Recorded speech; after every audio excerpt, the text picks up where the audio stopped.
That's all right. Talking to that one is the handiest. Welcome to the Late Show and welcome to Ireland.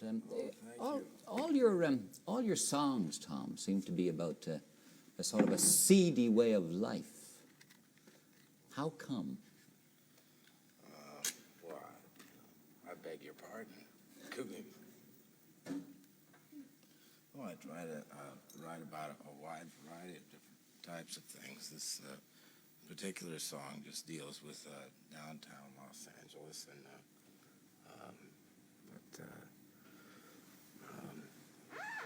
I've heard that before, though.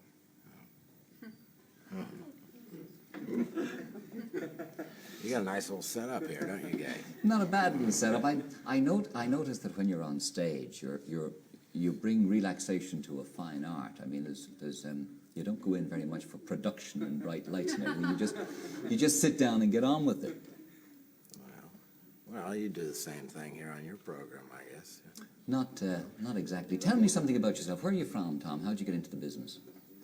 I was born in Pomona, California, right by the fairgrounds there. It's a small little community and kind of a subsidiary of Los Angeles. And I moved to Whittier, lived there for a while. My dad was teaching school in Montebello, and then well, my folks split up when I was about 11, and we moved to San Diego, lived there for a while, and what was the question again? How you got into the business to begin with? Well, how I got into the business? Well, I kind of looked around. There wasn't really anything that I thought was interesting. Most of my friends had boring jobs, and I guess I just kind of narrowed it down from there. The only thing left seemed to be entertainment, and so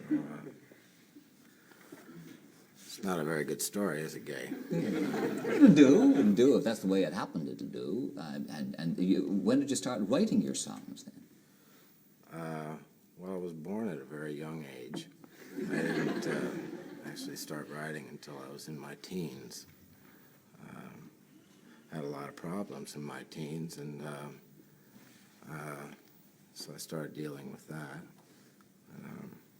I worked jobs before I started playing nightclubs as well. What sort of problems did you have in your teens? Well, skin problems, that type of thing. Eruptions and acne and pimples. You know how it is. We all have those, Tom. I'm just like you. You're not a bit.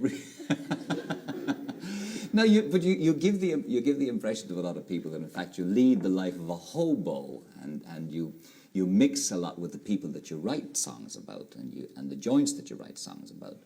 Do you, in fact? I've heard that before too. Actually, I'm a very happily married man, and I don't go out much at all. I used to stay out late.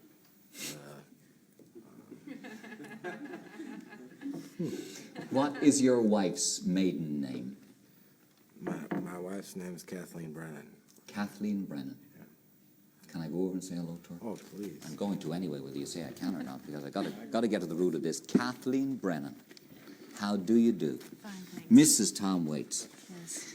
How are you then? Now, you must be, I mean, how far back Irish are you with it? As far back as I can remember. Third generation, my family is that. And where are you from? I am from originally Illinois and then New Jersey. And how did you meet this guy and Accidentally. where? When? Actually, I was a nun, and he fell asleep in the church, and I woke him up.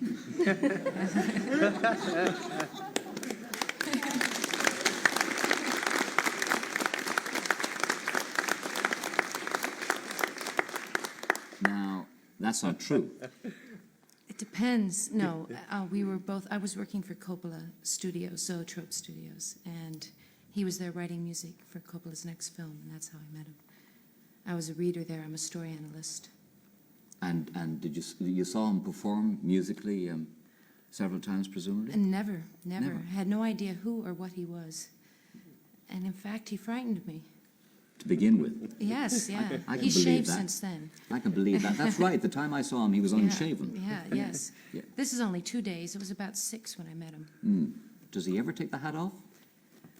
Yes, he does. And I won't tell you when. I was hoping you would. I was hoping you would. Now, have you been to Ireland before? Yes, I was when I was 16. I was here in Shannon. My plane was breaking down from Italy. So they picked the next broken down place. And that's how you ended up in You haven't been around the country since then, I mean? No, not at all. Yeah. Are people been good to you now that you're here? Oh, wonderful. Especially Tralee. Especially true. Why Tralee? Oh, we have 2 great friends, Lionel and Dave, who have just shown us all around. And Carrie, it's beautiful, yeah. And he's been writing a bit of music down there, has he? Yes, at the Ballyseedy Castle. Not a bad place. A long way from the Hobosville that he writes Yes. about. Listen, Tom, it's lovely to meet you, Kathleen.